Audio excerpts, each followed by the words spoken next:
Bismillahirrahmanirrahim. Assalamualaikum warahmatullahi wabarakatuh.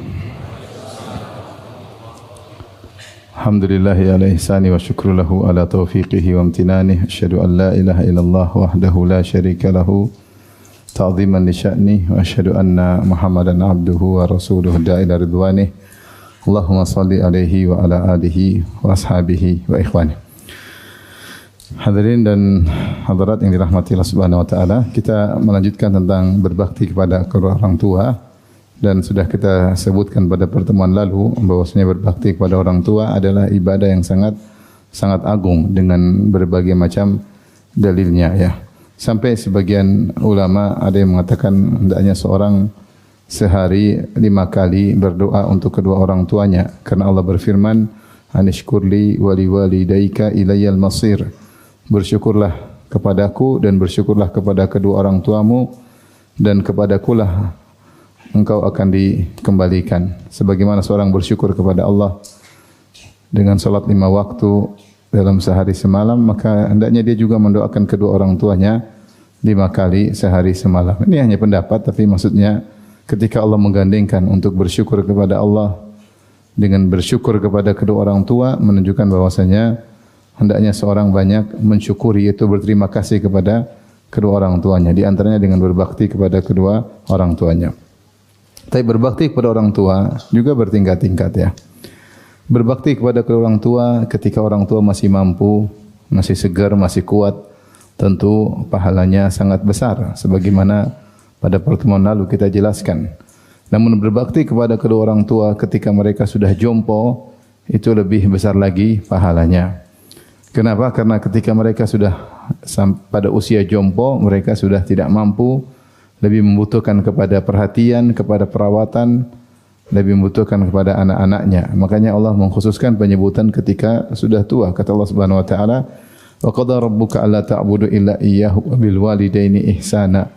Imma yablughanna 'indakal kibara ahaduhuma aw kilahuma." Ya. Kata Allah Subhanahu wa taala, Allah telah menetapkan, memerintahkan untuk tidak beribadah kecuali hanya kepada Allah saja, dan untuk berbakti kepada kedua orang tuanya. Imma yablughanna indakal kibar, ketika orang tua sudah mencapai masa jompo. Ahaduhuma aw kilahuma, salah satunya atau keduanya.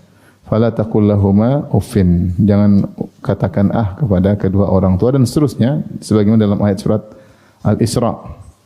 Di sini Allah mengatakan ketika keduanya atau salah satunya telah mencapai masa jompo.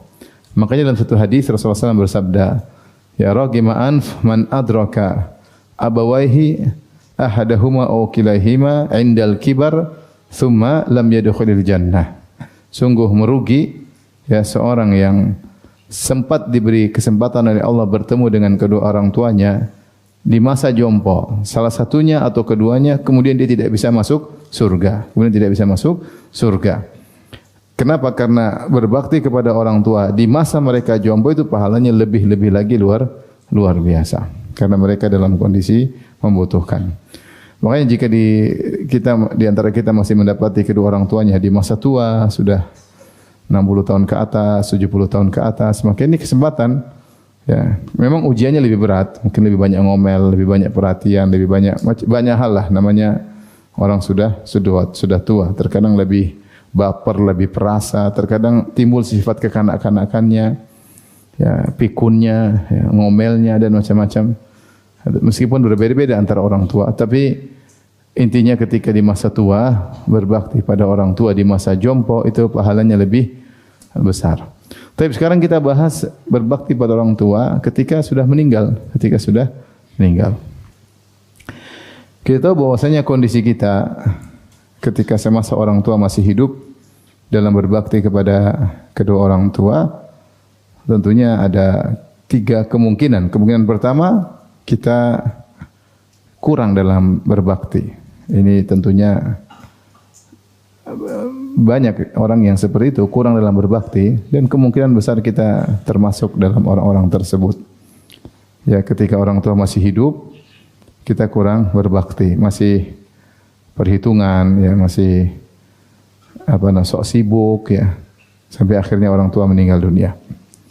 Ini baru dirasakan biasanya setelah orang tua meninggal dunia. Jadi banyak di antara kita atau sebagian kita yang ketika orang tua masih hidup kurang dalam berbakti. Atau kemungkinan berikutnya, sebagian kita mungkin durhaka ketika orang tua masih hidup. Ribut sama orang tua, membentak orang tua, berkelahi sama orang tua. Membantah orang tua, angkat suara di atas orang tua adalah suatu hal yang biasa dilakukan olehnya. Merendahkan orang tua, malu berjalan bersama orang tua. Dia bentuk durhaka kepada orang tua. Ya. Pelit terhadap orang tua. Dan berbagai macam bentuk kedurhakaan kepada orang tua. Sebagian orang seperti itu. Ini tentu hal yang paling berbahaya, durhaka kepada orang tua. Kondisi yang ketiga, dia berbakti. Berbakti, dia tidak pelit, tidak pelit sama orang tua, dia perhatian. Dia dikenal sebagai anak yang berbakti. Maka ini tiga kemungkinan orang ketika berbakti kepada orang tua di masa hidup kedua orang tua. Nah, setelah kedua orang tua meninggal, maka tentunya Allah masih memberikan jalan agar kita bisa terus melanjutkan ibadah berbakti kepada kedua orang tua, ya.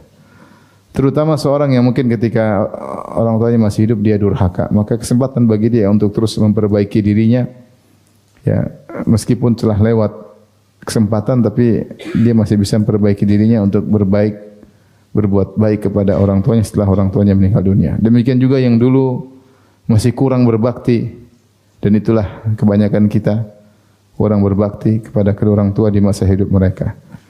Demikian pula orang yang sudah berbakti kepada orang tua di masa orang tua masih hidup, dia masih bisa melanjutkan.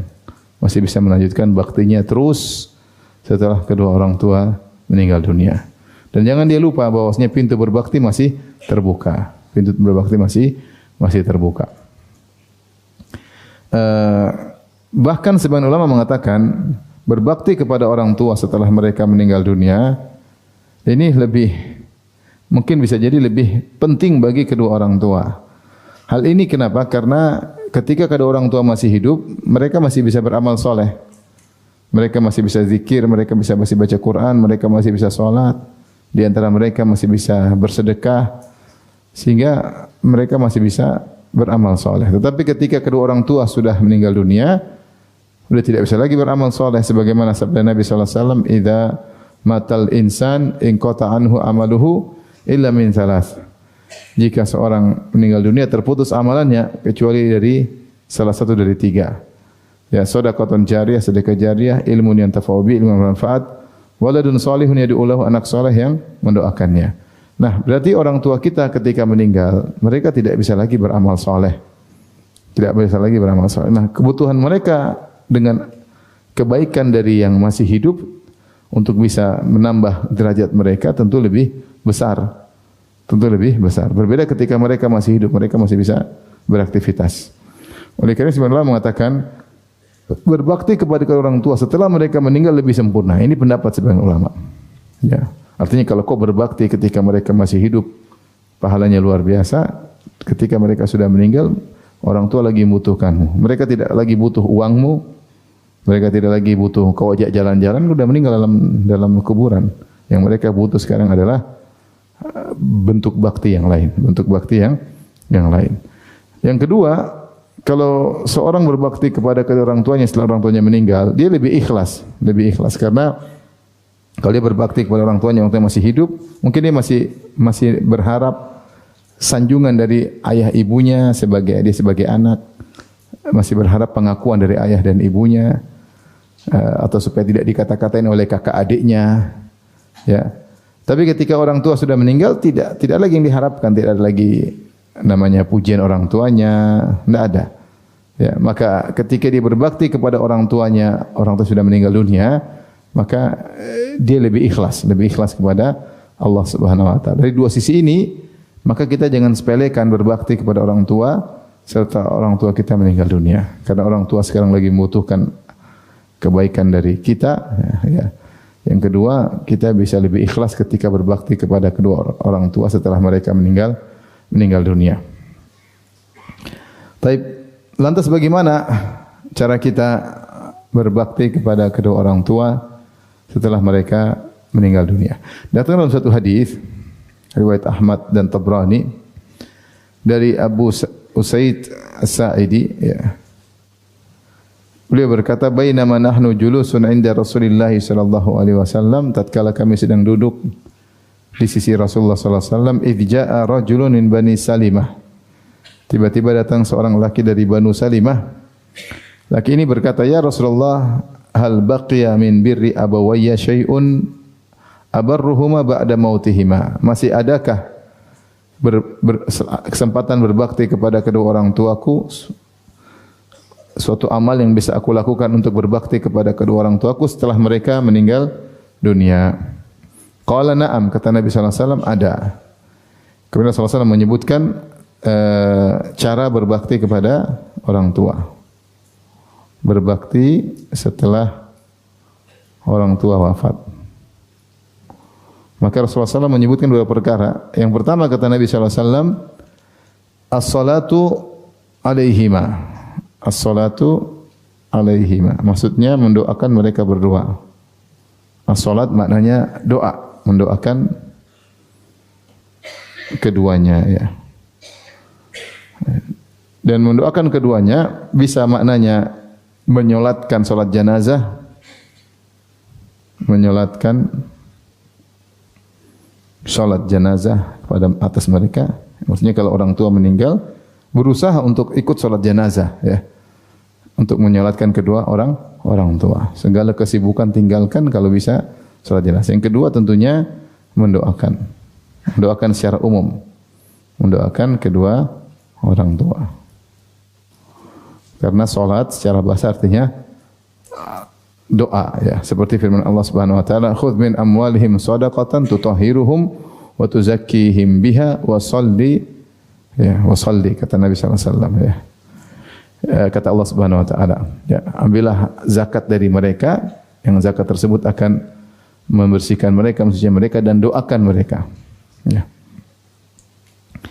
Kemudian yang kedua, ini yang pertama.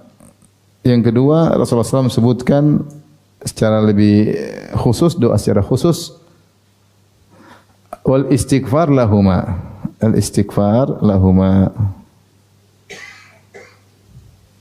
yaitu mohon ampunan untuk mereka berdua. Untuk mereka berdua. Nanti akan kita jelaskan. Yang ketiga, kata Nabi sallallahu alaihi wasallam, yang ketiga, wa infadhu ahdihima min ba'dihima. Infadhu ahdihima min ba'dihima, yaitu menunaikan janji mereka. Janji mereka. Itu janji mereka ketika mereka masih hidup. Ketika mereka masih hidup.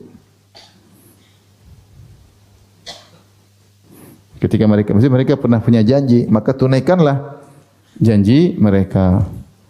Yang keempat, kata Nabi sallallahu alaihi wasallam, wasilatur rahim allati la tusalu illa bihima. Silatur rahim allati la tusalu illa bihima. La tusalu illa bihima. Itu menyambung silaturahmi, menyambung rahim-rahim dari jalur mereka. Kemudian yang kelima adalah ikramu sadiqihima. Yang kelima, kata Nabi sallallahu alaihi wasallam, muliakan teman mereka. Ikramu sadiqihima, memuliakan teman-teman mereka, teman mereka berdua.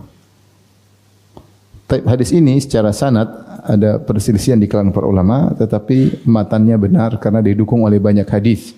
Setiap poin-poin ada syawahidnya, ada hadis-hadis lain yang mendukung akan maknanya. Tapi kita akan bahas pertama satu persatu. Yang pertama adalah mendoakan kedua orang tua. Doakan di sini maksudnya umum, ya. Mendoakan kedua orang tua seperti mendoakan, contohnya apa? Selain salat jenazah. Mendoakan orang tua seperti apa? Seperti misalnya ya, agar derajatnya diangkat. Derajatnya diangkat. Ya, misalnya agar kuburannya diluaskan. Kita berdoa diluaskan. Agar diberi nikmat kubur. Diberi nikmat kubur. Agar kuburannya menjadi taman surga. Menjadi raudhatan min riyadhil jannah, menjadi taman surga. Ya, berdoa kepada Allah Subhanahu wa taala. Agar dijauhkan dari azab kubur. Maaf, saya diktekan supaya ada inspirasi kalau mendoakan kedua orang tua. Ya. Dijauhkan dari azab kubur. Ya. Jadi ini mungkin yang bisa kita berdoa ya ketika orang tua sudah meninggal dunia. Ya. Kemudian misalnya yang kedua lebih spesifik adalah mohon ampunan. Karena ampunan ini luar biasa ya. Mohon ampunan luar biasa ya. Mohon ampunan. Oleh karenanya banyak doa isinya adalah mohon apa? Ampunan ya. Dan banyak amal soleh janjinya pahalanya adalah ampunan. Banyak sekali dalam Al-Quran, dalam hadis ya. وَالذَّاكِرِينَ كَثِيرًا أَعَدَّ اللَّهُ لَهُم مَغْفِرَةً. Allah janjikan bagi mereka ampunan. Banyak sekali ya. Man shama Ramadan imanan wa ihtisaban ghufira lahu ma taqaddama min dhanbi. Siapa yang puasa dengan penuh keimanan dan penuh berharap diampuni dosa-dosa yang telah lalu ya. Siapa yang berwudu maka gugurlah dosa-dosanya sesuai dengan air yang berguguran dari jari-jarinya ya. Ampunan. Haji juga demikian, umrah juga demikian. Al-umratu ilal umrah kaffaratul lima bainahuma. Umrah satu dengan umrah yang lain akan menghapuskan dosa-dosa di antara keduanya. Rasulullah SAW mengatakan, man hajja wa lam yarfuth wa lam yafsuk raja' min dhunubi ka yaumil waladatuhu ummuhu. Siapa yang haji mabrur maka akan bersih dari dosa-dosanya seperti baru dilahirkan dari perut ibunya ya. Jadi doa ampun ini penting. Makanya ketika Rasulullah SAW mengabarkan kepada Umar akan datang seorang yang doanya dikabulkan, yaitu Uwais Al-Qarani, Rasulullah berkata, fa in istata'ta ya an yastaghfir laka faf'al. Kalau kau mampu wahai Umar, Uwais mendoakan ampunan buatmu, maka lakukanlah. Maka Umar pun selalu mencari Uwais dan dia minta ampuni. Tolong mohon kepada Allah ampunan buat saya. Ya. Demikian dalam salat doanya juga banyak istighfar. Intinya istighfar ini doa yang spesial. Makanya orang yang paling beruntung yang paling banyak istighfar. Kata Nabi sallallahu alaihi wasallam, "Tuba liman wajada fi sahifati istighfaran katsira." Sungguh beruntung orang yang mendapat dalam catatan amalnya banyak istighfar. Nah, kita jangan istighfar buat diri kita saja, kita istighfar buat kedua orang tua. Di antaranya kita doa Rabbi ghufirli wa liwalidayya ya warhamhuma kama rabbayani shaghira. Dan itu juga dicontohkan oleh Nabi Nuh. Nabi Nuh alaihissalam berdoa Rabbi ghufirli wa liwalidayya wa liman dakhala baitiya mu'mina wa lil mu'minina wal mu'minat. Ya Allah ampunilah aku dan kedua orang tuaku. Demikian juga Nabi Ibrahim alaihissalam ingin mendoakan ampunan kepada orang tuanya. Bahkan dia berdoa ya. Di antara doanya dia berkata Rabbi ghufirli wa liwalidayya wa lil mu'minina yauma yaqumul hisab. Rabbi ghufirli, oleh ampunilah aku dan kedua orang tuaku. Dan dia menjanjikan ampunan buat ayahnya, sa'astaghfiru laka rabbi, aku akan mohon ampunan buat engkau. Tapi Allah kemudian menegurnya karena ayahnya mati dalam kondisi kafir. Wa ma kana istighfar Ibrahim li abihi ila an mau'idatin wa'adah iyyah. Tidaklah Ibrahim mohon ampunan buat ayahnya kecuali karena dia sudah terlanjur berjanji. Tapi intinya mendoakan kedua orang tua adalah sunnah para nabi. Ya, sunnah para para nabi. Hanya saja memang tidak disebutkan nabi mendoakan kedua orang tuanya. Datang dalam hadis Rasulullah SAW Sahih Muslim ketika minta izin untuk mendoakan ampunan bagi ibunya, di astaghfirullah agar mohon ampunan buat ibunya, falam ya'zan li, maka Allah tidak mengizinkanku. Lalu aku minta izin kepada Allah an azuraha untuk menziarahinya, fa'adzina li, maka Allah mengizinkan aku. Oleh kerana kita tidak dapati Nabi pernah berdoa sekalipun Rabbi ghufirli wali walidayya, enggak pernah. Tapi kalau nabi-nabi yang lain kita dapati mereka berdoa untuk kedua orang tua mereka. Jadi sunnah para nabi adalah untuk mohon ampunan bagi kedua orang tua mereka. Oleh karenanya di antara faedah mengangkat derajat di surga ya, dalam hadis ya. Istighfar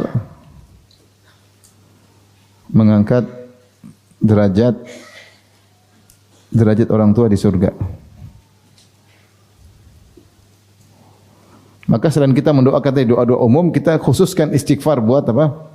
Buat orang tua. Seperti dalam hadis, inna rajulan laturfa'u darajatu fil jannah. Ada seorang diangkat derajatnya di surga.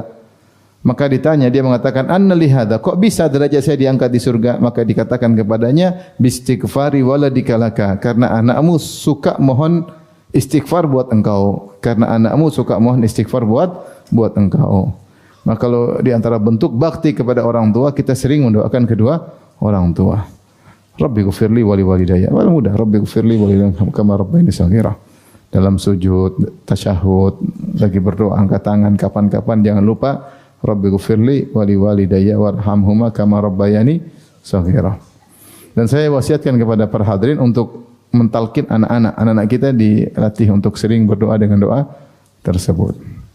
Taib yang ketiga, di antara bentuk berbakti pada orang tua setelah meninggal, infadhu ahdihima, bahwasanya yaitu mim ba'dihima, yaitu menunaikan janji mereka berdua ketika mereka masih hidup setelah mereka meninggal dunia. Apa yang dimaksud dengan menunaikan janji mereka? Ada yang mengatakan yang dimaksud adalah wasiat. Wasiat. Jadi orang tua punya wasiat sebelum dia meninggal, maka hendaknya wasiat tersebut ditunaikan. Kita tahu wasiat maksimal sepertiga dari warisan. Kalau ternyata orang tua memberi wasiat lebih dari sepertiga harta mereka, dia bilang, nak, harta saya tolong buat bangun masjid. Ternyata dia meninggal dunia, biaya untuk bangun masjid adalah setengah harta warisan. Maka yang wajib bagi anak hanya mengeluarkan sepertiga. Tapi kalau mereka ingin berbakti sama orang tua sampai setengah harta warisan, tidak apa-apa. Yang penting semua sepakat. Yang penting semua ahli waris apa? Sepakat. Tapi yang wajib cuma sepertiga. Jadi wasiat orang tua jangan lupa untuk ditunaikan. Ini bentuk berbakti kepada kedua orang tua. Di antara juga janji berbuat baik pada orang lain. Berbuat baik pada orang lain. Misalnya kita tahu ayah kita pernah janji sama tetangga, insyaallah nanti saya akan belikan kau ini, insyaallah saya akan umrohkan engkau, insyaallah. Dan kita tahu dia janji sama orang. Dan kita mampu menunaikan janjinya. Kita punya rezeki. Orang ayah kita pernah ngomong sama orang, pernah janji sama orang, ibu kita pernah janji sama temannya, ibu kita pernah janji sama tante kita, sama bibi kita. Kita tahu janji tersebut, di antara bentuk bakti kita tunaikan janji tersebut. Ya. Kita tunaikan janji tersebut. Ya, ini di antara bentuk menunaikan janji orang tua. Taib. Jadi apa yang orang tua pernah janjikan pada orang lain, janji kebaikan, maka kita berusaha tunaikan. Di antaranya yang keempat, silaturrahim allati la tusalu ila bihima, menyambung rahim dari jalur mereka. Tentunya sebelum orang tua meninggal, kita dianjurkan untuk menyambung silaturahmi. Ya, silaturahmi dari jalur ayah maupun ibu. Jalur ayah banyak ya, tante apa ya, saudari-saudari ayah, saudari-saudari nenek dari ayah, kakek dari ayah, om-om, tante-tante dari ayah. Ibu juga demikian, kakek nenek dari jalur ibu, om-om, bibi-bibi, paman-paman dari. Ini semua namanya rahim ya. Rahim dari jalur ayah maupun dari jalur ibu. Ketika orang tua masih hidup, kita dianjurkan. Terlebih lagi ketika orang tua sudah meninggal dunia. Ketika kita berbuat baik kepada mereka, kepada rahim-rahim itu, berarti kita berbakti kepada kedua orang tua. Berarti orang tua juga dapat pahala. Berarti orang tua juga dapat apa? Pahala. Kenapa? Tidaklah kita berbakti, berbuat baik kepada rahim-rahim ini kecuali karena mereka berdua. Jadi perbuatan kita berbuat baik kepada om kita, kepada tante kita, kepada bibi kita, ya. Kenapa? Karena kedua orang tua, maka mereka sebab dari perbuatan baik kepada kita, kepada rahim-rahim kita. Nah, dengan demikian, kalau kita menyambung silaturahmi kepada tante, kepada om, mudah-mudahan orang tua juga dapat apa? Pahala. Berarti pahala terus mengalir. Terus mengalir. Jadi bukan berarti kalau orang tua sudah meninggal, tidak ada lagi kontak sama tante, sama bibi, tidak. Tetap kita kontak. Kalau kita berbuat baik kepada tante, bibi, om, ini orang tua insya Allah juga dapat pahala. Karena tidak kita lakukan kecuali karena mereka berdua. Ini maksudnya adalah menyambung rahim yang tidak disambung kecuali dengan bihima, yaitu menyambung rahim dari jalur mereka berdua. Kita dianjurkan menyambung silaturahmi ketika mereka berdua masih hidup. Terlebih lagi kalau mereka sudah meninggal dunia, mereka lagi membutuhkan apa? Pahala, membutuhkan pahala. Di antaranya dalam hadis misalnya al-khalah, bibi. Bibi ini punya kedudukan spesial dalam Islam. Karena Rasulullah SAW pernah bersabda, al-khalatu bimanzilatil Bibi itu kedudukannya seperti ibu. Bibi maksudnya saudari ibu. Ibu punya saudari. Dalam bahasa Arab namanya khalah. Kalau bahasa Indonesia apa namanya? Saudarinya ibu, saudari perempuan ibu. Ibu punya adik perempuan, namanya apa bahasa Indonesia apa? Hah? Kalau saudari perempuan bapak namanya apa? Tante juga. Kalau dalam bahasa Arab dibedakan. Kalau saudari perempuan ibu namanya khalah, saudari perempuan bapak namanya ammah. Makanya saya selalu bedakan apa bibi sama tante. Taruhlah bibi berarti saudari apa? Saudari perempuan ibu. Nah, Rasulullah bersabda al-khalatu bimanzilatil Bibi kedudukannya seperti ibu. Hadis ini al-khala bimanzil ini asal muasalnya datang ketika Nabi berbicara tentang hadanah, tentang hak kepengasuhan. Hak kepengasuhan. Kalau tidak salah putrinya Hamzah meninggal, siapa yang berhak mengurusi putrinya Hamzah? Maka Rasulullah mengatakan al-khala bimanzil yaitu khalahnya yang berhak mengurusi. Al-khalah yang berhak mengurusi. Tapi jadi maksudnya bibi seperti ibu maksudnya dalam sisi hadanah, dalam sisi merawat anak yang ibunya meninggal dunia, maka bibinya seperti ibunya.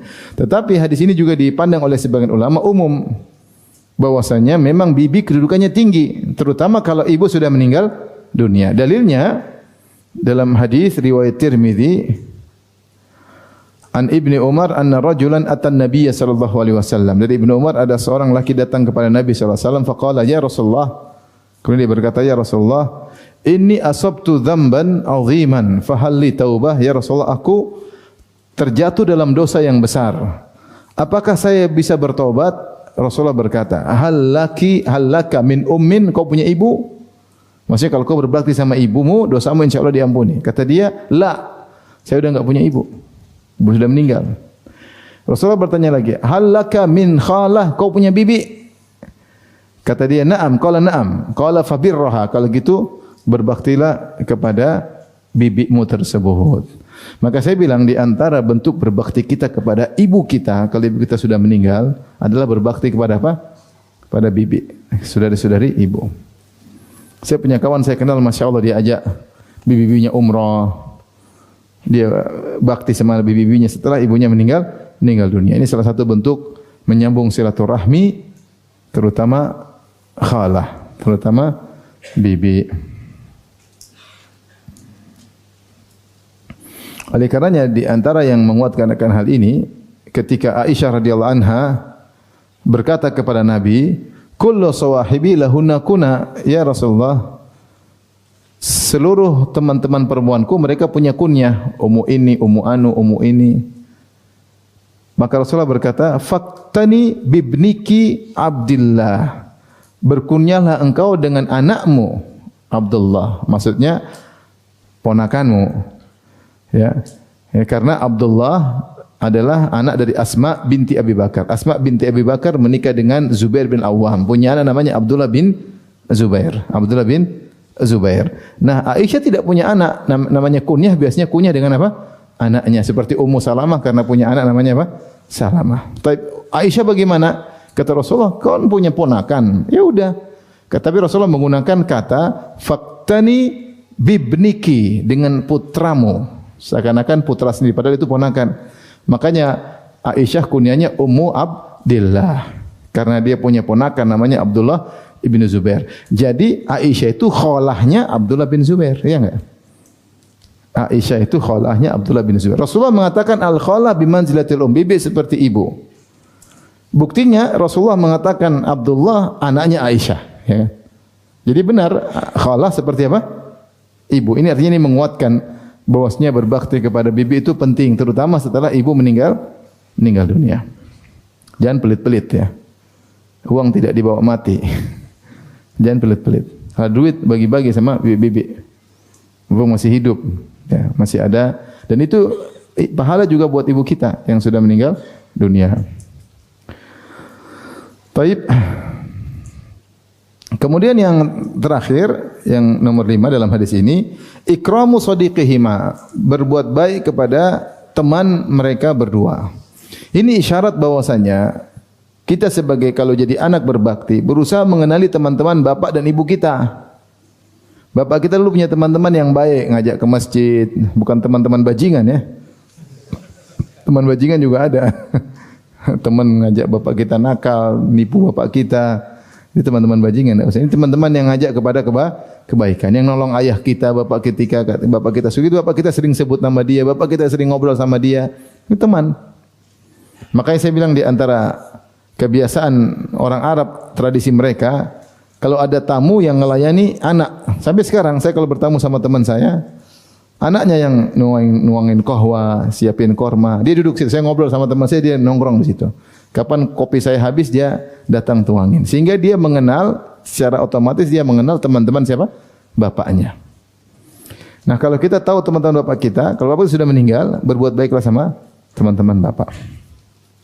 Demikian juga teman ibu. Ibu dulu sering punya teman seorang, sering ngobrol, sering ziarah, sering kunjungan, sering kirim kue. Berarti teman dekat ibu. Berarti teman dekat ibu. Maka ketika kita berbuat baik kepada teman dekat ibu, berarti kita telah berbakti kepada ibu. Berarti ibu dapat juga pahala. Paham? Apa maknanya bakti? Bakti berbuat baik kepada orang tua. Rasulullah menjelaskan bahwasanya kita berbuat baik kepada teman ibu berarti berbakti kepada ibu. Berarti ibu dapat juga efek kebaikan. Karena tidaklah kita berbuat baik kepada temannya kecuali karena ibu. Berarti ibu juga dapat pahala. Tapi dalil akan hal ini selain hadis ini tentang kisah Ibnu Umar. Al-Imam Muslim meriwayatkan, jadi Ibnu Umar Rasulullah pernah bersabda, "Inna abarral bir silatul walad ahla wuddi abihi ba'da an yuwalli." Di antara bentuk berbakti yang paling besar kepada bapak adalah berbuat baik kepada teman bapak setelah bapak meninggal. Berbuat baik kepada teman bapak setelah bapak meninggal dunia. Ya. Maksudnya seandainya bapak kita masih hidup, tentu dia bangga temannya dibaikin sama anaknya, iya enggak? Ya, tapi dia sudah meninggal dunia. Tapi kita berbuat baik sama temannya karena bapak kita juga dapat pahala. Lihatlah apa yang dilakukan oleh Ibnu Umar. Ibnu Umar menerapkan hadis ini. Disebutkan dalam Sahih Muslim, annahu kana idza kharaja ila Makkah kana lahu himarun yatarawahu alaihi idza malla rukubal rahilah. Ya. Ibnu Umar kalau pergi ke Mekah, ya, maka beliau sering naik himar. Untuk kalau bosan lagi naik onta, bosan naik himar, ya. Naik onta terus bosan, kadang-kadang beliau selingi dengan naik apa? Himar. Wa imamatun yashuddu biha ra'sahu, dan beliau punya sorban yang beliau ikat kepala beliau, sorban. Fa bainama huwa yauman ala dzalikal himar, suatu hari ketika dia sedang naik himar tersebut, donkey yaitu keledai, idz marra bihi a'rabiyyun, tiba-tiba lewat seorang Arab Badui. Faqala alasta ibna fulan, Ibnu Umar bilang, bukankah kau anaknya si fulan? Qala bala, kata Arab Badui tersebut, iya. Fa atahul himar, langsung dia kasih himar tersebut kepada, himar mahal. Dia kasih kepada Arab Badui tadi. Wa qala rkab hadza, naiklah ini, naik himar. Wal imamata, kemudian dia lepas sorbannya. Wa qala usjud biha ra'sak, ikat kepalamu dengan sorban ini. Faqalahu ba'dhu ashabihi, maka murid-murid Ibnu Umar berkata, "Ghafarallahu laka, semoga Allah ampuni engkau wahai Ibnu Umar. A'taita hadzal a'rabiyya himaran kunta tarawha alaihi." Kau kasih Arab Badui ini himar yang kau gunakan untuk dikendarai, wa imamatan kunta tashuddu biha ra'saka, kau berikan juga sorbanmu untuk dia. Dalam riwayat orang Arab Badui yardha biyasir, maksudnya kasih sedikit dia sudah senang. Ngapain kasih sampai apa? Himar dikasih, istilahnya lagi naik motor, kok anaknya itu ambil motor. Kalau zaman sekarang ya, lagi naik, ini ya, Paijo benar, bin Paimin benar, ini motor. Ini baju, sorban songkok kasih. Maka murid-murid Ibnu Umar heran, ada apa gerangan? Maka dia jelaskan, karena ada hadis, dia mengatakan, "Inni sami'tu Rasulullah sallallahu alaihi wasallam yaqul." Aku mendengar Rasulullah sallallahu alaihi wasallam bersabda, "Inna min abarril birri silata ar-rajuli ahla wuddi abihi ba'da an yuwalliya." Sungguhnya di antara bentuk berbakti kepada orang tua, kepada ayah yang paling baik adalah menyambung kerabat, ya, berbuat baik kepada keluarga teman bapak, berbuat baik kepada keluarga teman bapak, teman dekat bapak setelah bapak meninggal dunia. Wa inna abahu kana wuddan li Umar. Bapaknya orang Arab Badui ini temannya Umar. Subhanallah. Bukan hanya kepada teman bapak, bahkan kepada keluarga teman bapak. Kemungkinan temannya Umar ini bapaknya Arab Badui juga sudah meninggal. Faham? Sudah sama-sama meninggal. Umar sudah meninggal, bapaknya si Badui ini juga sudah meninggal, tapi belum putus. Nah, ini anak teman bapak. Sampai Rasulullah mengatakan berbuat baik kepada keluarga teman bapak. Subhanallah. Dan tidak tanggung-tanggung Ibnu Umar kalau sudah bicara berbakti, tidak tanggung-tanggung. Sorban yang dia sukai kasih, himar dia pun kasih. Kita mana mau mikir kasih motor kita sama orang? Mikir enggak? Mikir. Sepeda aja mikir, apalagi motor. Kemudian juga hadis yang lain, wa an Abi Burdah ibni Abi Musa al-Asy'ari radhiyallahu anhu wa an abihi, dari Abu Burdah bin Abi Musa, qala qadimtul Madinata, aku datang ke kota Madinah. Fa atani Abdullah bin Umar, datang kepada aku Ibnu Umar. Fa qala atadri lima ataituka, Ibnu Umar berkata kepada Abu Burdah. Abu Burdah ini anaknya Abu Musa al-Asy'ari. Abu Musa al-Asy'ari sahabat, ya. Abu Musa al-Asy'ari sahabat, Umar sahabat. Dua-dua punya anak. Umar punya anak Ibnu Umar, Abu Musa al-Asy'ari punya anak Abu Burdah. Abu Burdah. Maka ketika Abu Burdah datang ke Madinah, Ibnu Umar datang. Ibnu Umar bertanya, "Tahukah engkau kenapa saya datang temui kamu?" Qultulah, kata Abu Burdah, saya tidak tahu. Qala, kata Ibnu Umar, "Sami'tu Rasulullah sallallahu alaihi wasallam yaqul." Aku mendengar Rasulullah sallallahu alaihi wasallam bersabda, "Man ahabba an yasila abahu fi qabrihi, falyasil ikhwana abihi ba'dahu." Siapa yang suka untuk menyambung silaturahmi kepada bapaknya, yaitu menyambung kebaikan kepada ayahnya dalam kuburan bapaknya dalam kuburan, maka hendaknya dia menyambung atau berbuat baik kepada teman-teman bapaknya. Berbuat baik sama teman-teman bapaknya. Wa innahu kana baina abi Umar wa baina abika ikha'un wa wuddun. Sungguhnya antara ayahku dan ayahmu dulu ada pertemanan dan saling mencintai. Fa ahbabtu an asila dzalik, maka aku ingin menyambung hal tersebut. Hadis riwayat Ibnu Hibban dalam sahihnya. Ini bagaimana praktek salaf ingin berbuat baik. Oleh karenanya teman-teman bapak kita, ya kita berbuat baik kepada mereka. Wallahu alam, termasuk di antaranya misalnya istri bapak kita, ya. Bapak kita mungkin menikah kemudian dia meninggal, ada istrinya yang merawat dia baik, dulu hubungannya baik, sayang sama bapak kita, menjaga bapak kita, merawat bapak kita, maka itu juga teman apa? Teman bapak, ya. Pokoknya yang pernah baik sama bapak kita sambung. Tapi yang teman-teman kurang ajar enggak usah. Enggak usah. Saya dulu teman bapak, "Oh, kau yang kurang ajar sama bapak saya kan?" Kau yang ngajari bapak saya gini-gini. Ini teman-teman yang baik. Baik. Di antara bentuk-bentuk lain di luar daripada 5 ini, bagaimana cara berbakti kepada ayah dan ibu setelah mereka meninggal dunia? Di antara misalnya membayarkan hutang. Membayarkan hutang. Kira-kira kalau bapak punya hutang dia masih hidup, kita bayar, itu bentuk bakti atau tidak? Bakti, bahkan termasuk amal yang paling dicintai oleh Allah. Kata Nabi, wa habbul a'mali ila Allah surun tadkhulu ala qalbi muslim. Amal yang paling dicintai oleh Allah adalah rasa bahagia yang kau masukkan dalam hati seorang muslim. Au taqdi anhu dainan, atau kau lunasi hutangnya. Kau lunasi, ini utang. Orang umum aja kalau kau hutangnya pahala besar, apalagi hutang bapakmu. Ketika bapak masih hidup kau lunasi hutangnya, pahala besar. Kalau kau mampu, tidak wajib ya, tapi kalau kau mampu. Terlebih lagi kalau bapak sudah meninggal, yang di mana Rasulullah mengatakan bahwasanya nafsul mu'min mu'allaqatun bidainihi, bahwasanya jiwa seorang mukmin tertahan dengan hutangnya. Ada yang mengatakan dia merasakan nikmat kuburan enggak bisa, nikmat kubur, merasakan nikmat surga enggak bisa, tertahan karena punya hutang.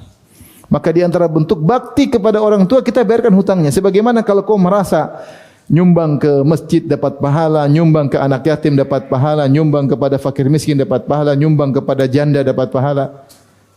Kalau melunasi hutang bapak dapat pahala enggak? Dapat. Apalagi hutang bapak sendiri. Tentunya tidak wajib, tapi kalau kau mampu lunasi hutang bapak ya. Kemudian juga kalau bapak punya kafarat, punya nazar, tunaikan. Orang tua ibu juga punya nazar, tunaikan. Ya. Seperti dalam satu hadis dari Ibnu Abbas, ya.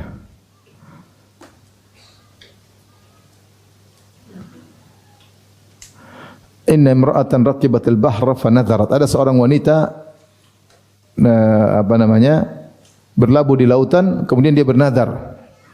Sepertinya kondisi mengerikan di lautan, maka dia bernazar, innallaha tabaraka ta'ala anjaha, inillahu tabaraka wa ta'ala anjaha antasuma syahran. Kalau Allah menyelamatkan dia dari bahaya di lautan, maka dia akan puasa sebulan. Fa anjahu Allahu azza wa jalla. Kemudian Allah selamatkan dia, wanita ini. Falam tasum hatta mata, ternyata dia meninggal dan belum sempat puasa sebulan tersebut sebagaimana nadarnya.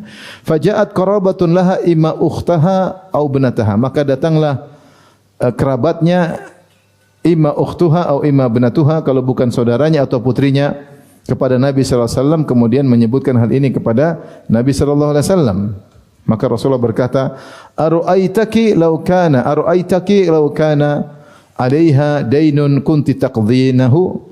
Bagaimana menurutmu kalau ibumu punya hutang, apakah kau akan bayar? Qalat na'am. Artinya ibumu kalau punya hutang, dia sudah meninggal, kau bayar? Iya. Ini berarti isyarat membayar hutang buat ibu pahala besar. Na'am. Qala fadainullahi ahaqqu an yuqda. Ibumu juga punya hutang kepada Allah, lebih utama untuk dilunasi, itu hutang puasa. Faqdi an ummiki, maka puasakanlah atas nama ibumu. Kemudian di antara berbuat bakti kepada kedua orang tua setelah mereka meninggal dunia, ini ijma' ulama, bersedekah atas nama kedua orang tua. Bersedekah atas nama kedua orang tua. Dari Ibnu Abbas dalam Sahih Bukhari, anna Sa'ad bin Ubadah radhiyallahu anhu tuwfiyat ummuhu wa huwa ghaibun anha. Ibunya Sa'ad bin Ubadah radhiyallahu anhu, ibunya meninggal sementara Sa'ad lagi tidak di rumah. Faqala ya Rasulullah, maka dia berkata kepada Nabi, Rasulullah, inna ummi tuwfiyat wa ana ghaibun anha. Ibuku meninggal sementara aku tidak lagi hadir di sisi ibuku. Ayan fa'uha syai'un an in tasaddaqtu bihi anha. Apakah bermanfaat baginya, bagi ibu, jika aku mensedekahkan sesuatu atas nama dia? Qala na'am, kata Nabi, iya. Qala fa inni ushhiduka anna ha'ithiya al-mikhrab sadaqatun 'alaiha. Maka aku menjadikan kau saksi, kebunku ini aku sedekahkan untuk atas nama ibuku. Lihat, luar biasa. Orang dulu kebun itu lambang kekayaan.